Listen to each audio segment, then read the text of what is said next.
Bonjour à tous et bienvenue dans cette nouvelle vidéo dans laquelle nous allons enfin nous attaquer au choc sur la courbe LM. Donc qu'est-ce qui est responsable des variations de la courbe LM vers le haut ou vers le bas? Donc dans cette vidéo, on va s'intéresser à un premier cas qui est l'impact d'une politique monétaire expansionniste sur la courbe LM et on va conserver exactement la même méthodologie qu'on avait utilisée lorsqu'on avait étudié les chocs sur la courbe IS, à savoir étudier les différents termes qui nous sont proposés et ensuite faire des analyses graphiques en expliquant les intuitions. Donc on commence tout de suite et donc quand on regarde les termes, on a du coup un choc, qui dit choc dit forcément que la courbe LM va varier, on ne sait pas encore vers le haut ou vers le bas. Et ce qui est responsable de ce choc, c'est l'introduction d'une politique monétaire. Donc qui dit politique monétaire dit qu'on a l'intervention d'un nouvel acteur, et cet acteur c'est la banque centrale. Donc la banque centrale va venir sur le marché monétaire et va appliquer une politique monétaire qui va venir influencer les différentes variables de la courbe LM et qui du coup va être responsable de son décalage.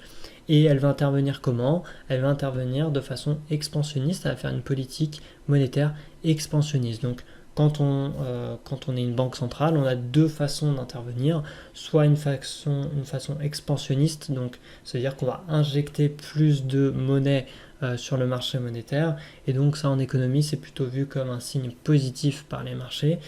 Soit on intervient via une politique qui va être plutôt restrictive. Donc là, on resserre les vis sur le marché monétaire et donc en économie, ça c'est plutôt vu d'un point de vue négatif. Même si ça peut vraiment dépendre de la stratégie des politiques monétaires ou, comme on le verra, la combinaison des politiques monétaires et budgétaires, mais ça fera l'objet d'une autre vidéo. Là, dans cette vidéo, on s'intéresse vraiment au choc d'une politique monétaire expansionniste. Donc on a la banque centrale qui va venir sur le marché monétaire, va appliquer une politique monétaire expansionniste, et puis on va voir qu'est-ce qui se passe sur la courbe LM. Alors, il ne faut vraiment pas s'arrêter là. Si jamais on vous pose cette question et vous expliquez tout ce que je viens de dire, ce n'est pas suffisant. Il faut vraiment venir faire une analyse graphique en prenant les deux graphiques qui sont présentés ici, c'est-à-dire un graphique du marché monétaire et un graphique de la courbe LM, et les prendre successivement pour bien comprendre les intuitions. Donc du coup, on part sur le marché monétaire et on a une banque centrale qui va venir faire une politique expansionniste. Donc ça veut dire qu'elle va augmenter la masse monétaire, donc elle va augmenter M1. Si M1 augmente et que le niveau général des prix P reste constant, ça veut dire que le ratio M1 sur P augmente. Et s'il augmente, ça veut dire qu'on va avoir un décalage ici du ratio et donc une augmentation de l'offre de monnaie. On passe de O1 à O2, on a une augmentation de l'offre de monnaie. Mais si l'offre de monnaie augmente et que la demande de monnaie, elle reste constante, alors forcément on va avoir une offre qui sera supérieure à la demande, et ça en économie, c'est traduit par une baisse du prix. Et le prix sur le marché monétaire, c'est quoi? C'est le taux d'intérêt. Le taux d'intérêt, c'est le prix de la monnaie. Et donc si on a plus d'offres, mais on a une demande qui est toujours pareille, alors on a une diminution du taux d'intérêt. Donc la diminution du taux d'intérêt vient de ce mécanisme, de l'augmentation de la masse monétaire qui, si toute chose égale par ailleurs, reste pareille, alors on a plus d'offres et toujours la même demande, et donc on a une diminution du taux d'intérêt. Alors la demande de monnaie, on a vu qu'elle dépendait d'un niveau de revenu donné, et on sait également que la courbe LM en fait synthétise l'équilibre sur le marché monétaire. Donc là on a eu une variation d'équilibre ici, on a changé d'équilibre, mais on a une demande qui est restée constante. Donc on a un niveau de revenu qui est resté constant. Et donc quand on regarde sur la courbe LM, qu'est-ce qui se passe?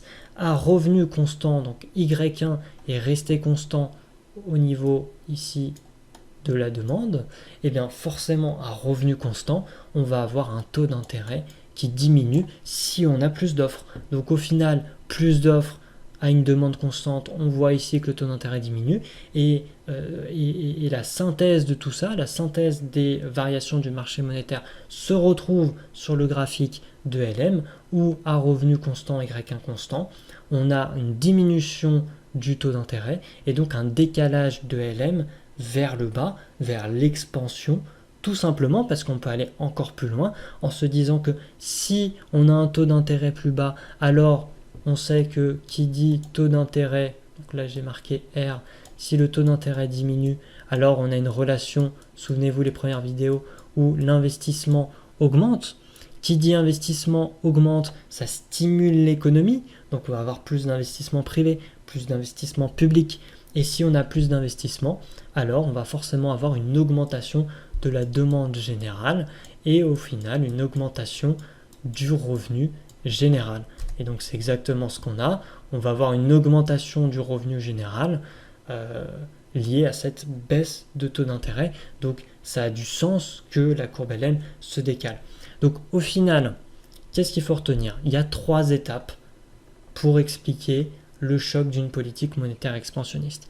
Il ne faut pas juste dire la banque centrale augmente la masse monétaire et donc ça augmente le revenu. Parce que ça, c'est faire vraiment un raccourci. Ce qu'il faut faire, c'est en première étape, ici, on étudie ce qui se passe sur le marché monétaire.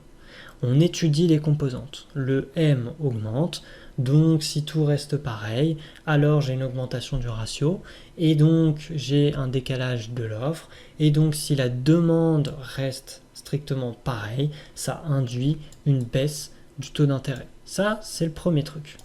Deuxième truc, on rappelle que la courbe LM, elle est là pour synthétiser les relations sur le marché monétaire, donc ça c'est 2.